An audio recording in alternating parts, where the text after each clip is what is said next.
What's up, people? I'm Shaggy, the opinionated hippie, coming to you from apocalyptic San Antonio. The wind is blowing like 50 miles per hour. You can probably hear it. The lights may go out at some point. There's fires to the south of us, so the skies are just ashen and gray, and it looks like fog, but it's like the middle of the afternoon. It's uncomfortably warm, but also it looks terrifying outside. But anyways, I have Santana music for us. Santana's all about hope and pray and spirituality. Gonna continue my deep dive into his live albums. I have two that he released in the 90s. I'm gonna talk about those because on the studio side of things, I'm currently in the 90s. Two albums, Sacred Fire, live in South America, which is a lot to address about that title alone, and then live at the Fillmore 1968. I'm gonna rank these two as they are in the 90s, and I'm gonna incorporate this list in with the list from the 70s because he didn't release any live albums in the 80s. We're going to start with the one that was released first because it is my least favorite of the two. It was released in 1993. It is from performances of May 1993, released in November 1993. This is Sacred Fire, live in South America. And let's just start off by saying that this was recorded in Mexico City. Mexico City's not in South America. I don't even understand how this could happen. Like what?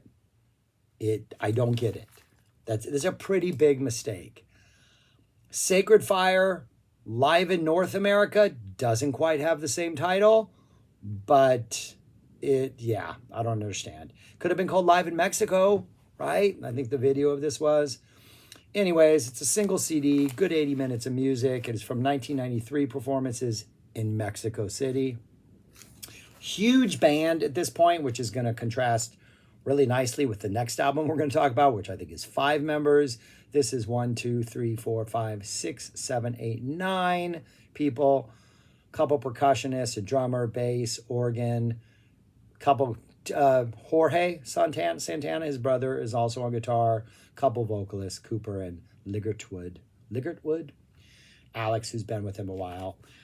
A mix of new songs and old songs. And I do think the old songs work better, but also almost feel obligatory in some sense.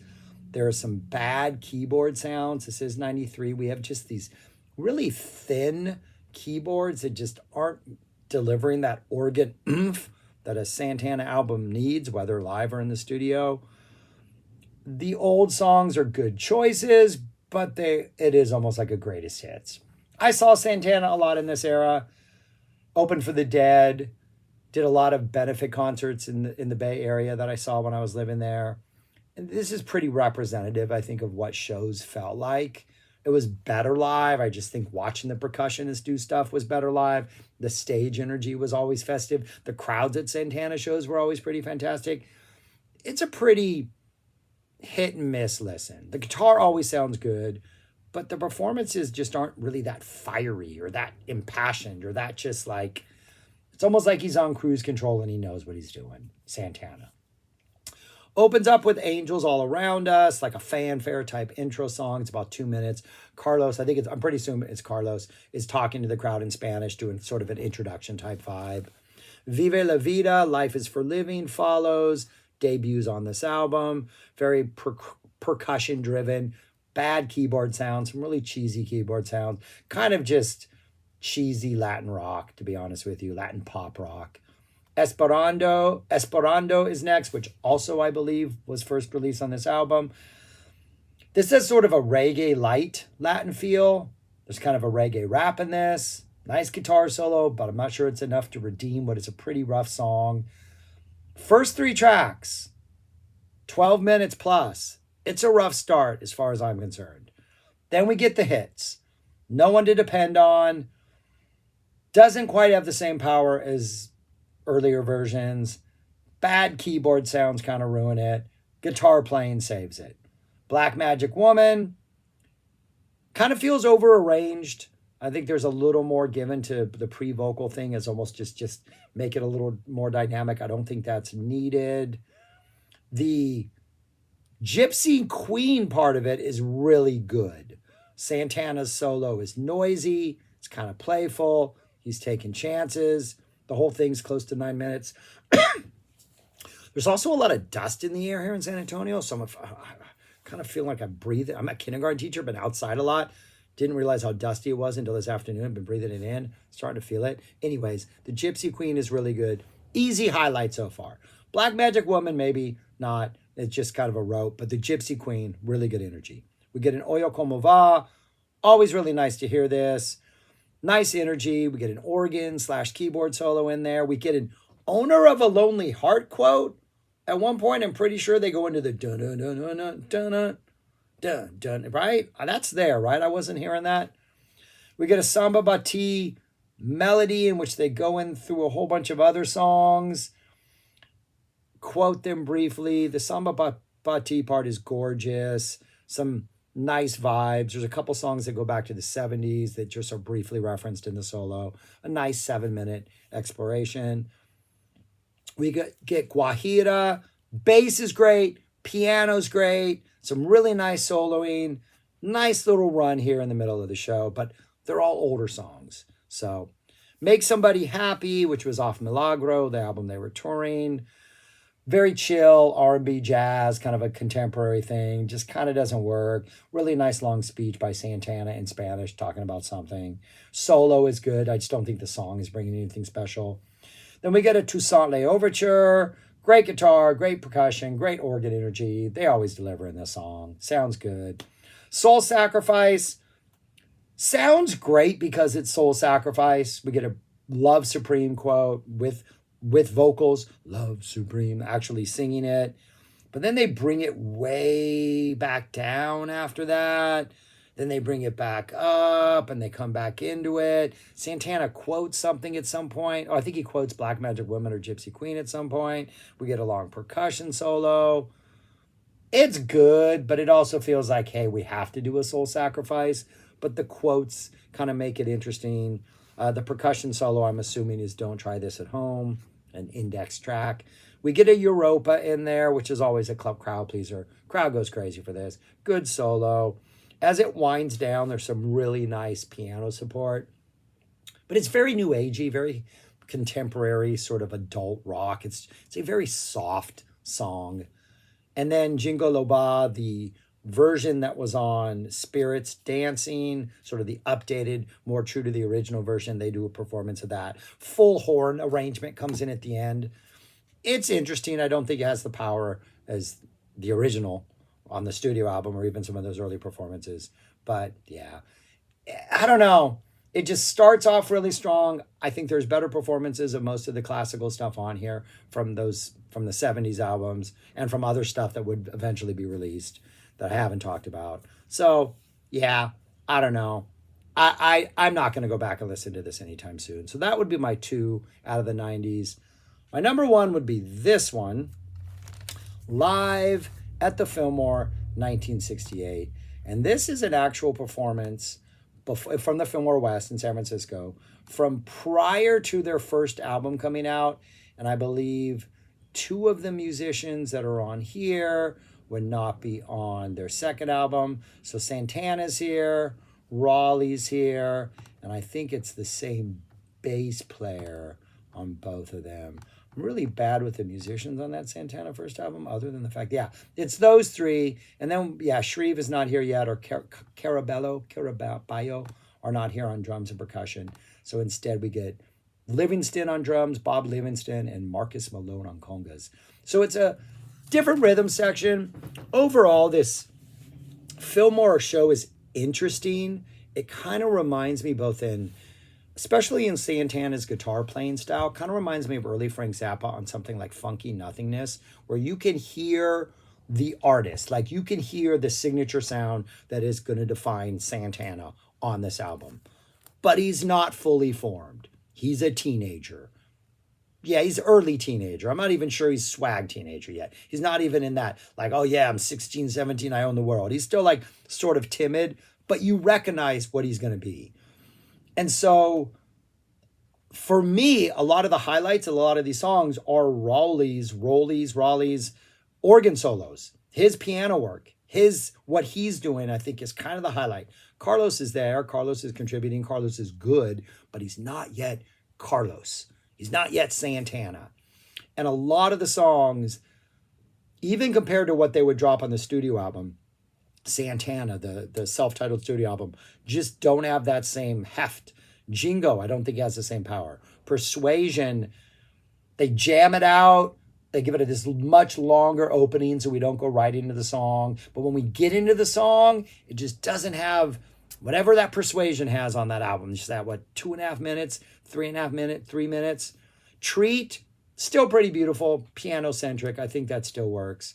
And then Soul Sacrifice, it's good, but it just is not yet Soul Sacrifice, as we would know within a year, by Woodstock and beyond. But there's still some really good stuff on here. But I wrote Lump of Clay. Carlos, the Santana Carlos early stuff on their guitar playing, that's the Lump of Clay that's going to become Zappa or Santana. And you can start to see things being formed in the 60s, but it's really not until the 70s when you're like, oh, yeah. We're still in that forming Lump of Clay area. Opens up with Jingo. Awesome intro. Having that percussion and then the bass come in and then we drop into the song. Great intro. That initial drop doesn't quite have the same swag as even the album version does, but it's still confident.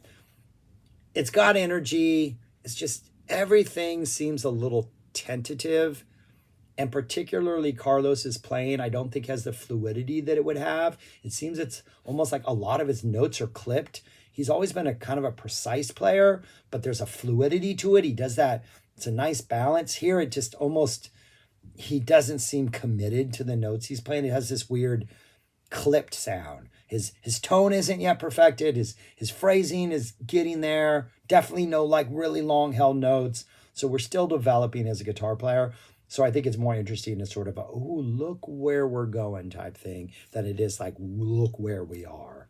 I think this is a better listen if you're already a Santana fan than if you're trying to become one. Go back to this. If you're starting your journey, don't start here. Come back to this after you've heard the first 4 albums, studio albums. Start there. Jingo opens, Persuasion. Nice. I like the extended jam in the beginning. I like the opening part before we get to the actual song. It's kind of just stretched out a little more. We don't actually get the song until about the 3-minute mark, which is, I think, longer than the entire original song is. A little mellower than the original, but slightly jammed out. We get Treat. Really nice long piano intro. Love the piano vibe on this. We get the piano vibe at the end. Get the solos, the Carlos Santana solo in the middle. All 3 of these songs, which are bringing us close to 30 minutes of music because they're stretching them out a little bit, Jingo, Persuasion, and Treat, I think they're all better on the studio album. I think this is a fascinating listen. I like to listen to it late at night when I'm driving back from Austin. It's just a perfect vibe because if you zone out for a while you're paying attention to the road or trying to figure out where to stop and get something to eat, you don't lose much. But I can't say it's this ultimate compelling performances, at least for my ears. We get some unreleased stuff from Carlos Santana, which I think is really the most interesting thing about this release. We get a song called Chunk of Funk, in which they're just we're just going to let it go. And they just kind of get up there and jam, bluesy jam feel, get a nice organ solo.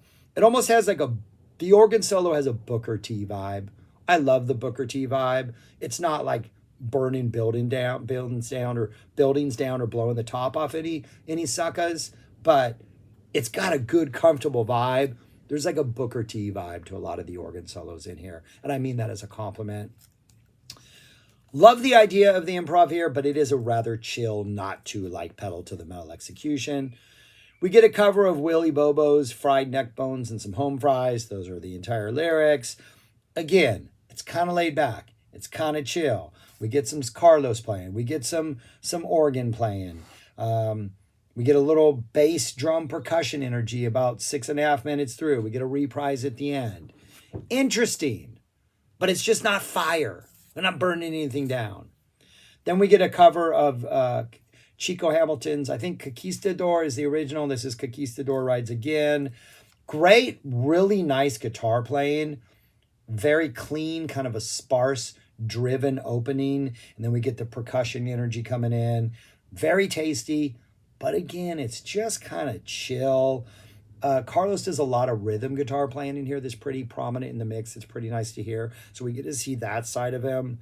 Really tasteful, tasty solo, but nothing that's mind-blowing. And that's disc 1. 6 tracks, 3 release songs, 2 covers, an unreleased jam. All those covers had not been released. Conquistador had not been released yet. Chunk of Funk had not been released. Then we have 3 songs on the side 2. Disc 2, Soul Sacrifice opens. Sounds great, but it also sounds timid for a Soul Sacrifice. Nice playing, a lot more chorded playing by Carlos, which I think is pretty cool when he mixes it up and just isn't doing like straight soloing. We get like an organ Carlos going back and forth thing that's pretty cool. We get a really long percussion jam. We get, as the years go passing by, a cover of this. This is a cover of another song. Has an Eric Clapton bluesy vibe and probably the best Santana solo yet. It just works. It's just a little more intense, a little more gritty, got some really good energy to it. Also has that, I could just see Clapton covering this. It just has that vibe. Pretty good song. And then they close out with something called Freeway, which is like a 30-minute jam. In the middle of this 30-minute jam, there's like a 8 to 9, no, it's like a good 12 to 13-minute bass percussion drum solo flat right in the middle. So we get like 11 minutes of jamming. We close out with like another 8 minutes of jamming. None of it really catches fire until the very end, when Carlos starts to get heavier in his tone, starts to get a little more distorted and a little more just aggressive. The beginning is kind of cool because it has this organ-led intro and goes into what feels like is going to be this Joe Cocker, a little help with my friends type, build up. It flirts with that, but we don't ever go into it. And instead we slide into this like organ solo. We got this really nice walk-in bass line that at times flirts with the Grateful Dead's Caution energy. It feels like almost like a Caution jam at times. And then we get organ solo. We get some trading licks with the organ. We get a really aggressive Santana solo. We drop into this really long percussion jam. We bring things down for a good long while before we get into the percussion jam. Some interesting stuff in here. There's this Who Do You Love jam between the middle part and the percussion jam. That's kind of playful, kind of bouncy, jumpy, probably providing the most dynamic energy for this thing. And then we come back in the end with sort of a Caution walking bass line jam. What is the reprise? Like 7 or 8 minutes of jamming at the end. It is an interesting listen. It's remarkably laid back and chill. This is March at the film. No, when is this? Like December shows at the Fillmore West. So it's probably a little bit chilly in the city. Probably nice and warm inside. It's like the week before Christmas. Has like an appropriate chill level. But as far as a listen, I think there's better live Carlos Santana out there. I even think the studio album, I think some of the performances on there are just, there is a quote in which Bill Graham told the band at some point, I don't know when the quote is from, that they should not jam out and they should focus on their songs. I referenced that when I was talking about Lotus and Moonflower, because I think in that instance, Bill Graham is horribly mistaken. In this instance, the jams are more interesting than I think they are compelling. I don't think the Chunk of Funk is all that mind-blowing. It's a great little, let's just jam around and let's, what does they say? Let's bring it, we're just going to let it go. That's cool that they're just going to let it go. I like the Freeway energy at the end. Let's just jam for 30 minutes. Let's everybody do their thing. But I can't say it's hot fire. I would think that if they had brought this performance to Woodstock, they would not have exploded like they did. That's my argument. So where would I rank them? Because that's ultimately what it comes down to. And I went back and forth on where to put the Fillmore one, but I got to be true, because as much as I love the fact that this is before their first album, it's from '68, and it's a Fillmore, and it's got a different rhythm section, as much as I love that, I have Fillmore at 3 and Sacred Fire at 4. I think Moonflower is better. I think the live stuff on Moonflower is just, I really enjoy it. I think even the stuff off like the newer stuff on that aren't quote unquote earlier 70s hits, I think those performances are still pretty good. Where this one, I want to go listen. In fact, I did this past week. I listened to this again. I was like, I got to go back and revisit the first album again because I think those tracks truly are better on the first album. So, anyways, yeah, that's my ranking. Lotus, Moonflower, this, Sacred Fire. That's where we're at. All right, I've been rambling for 20 minutes. Thanks for watching. Let me know your thoughts on this album. Convince me that the live at Fillmore is better than I'm giving it props for. All that kind of stuff. And anyways, yeah, thank you for watching. Subscribe, like, share, comment, do all those things. And go listen to the Fillmore album because it is fascinating. I think if you're already a Santana fan, and if you haven't listened to it and you consider yourself a Santana fan, would love to know your thoughts. Would love to know your thoughts. Thanks for watching. Peace. I'm going to go out and face the apocalypse. Peace. Talk to you later.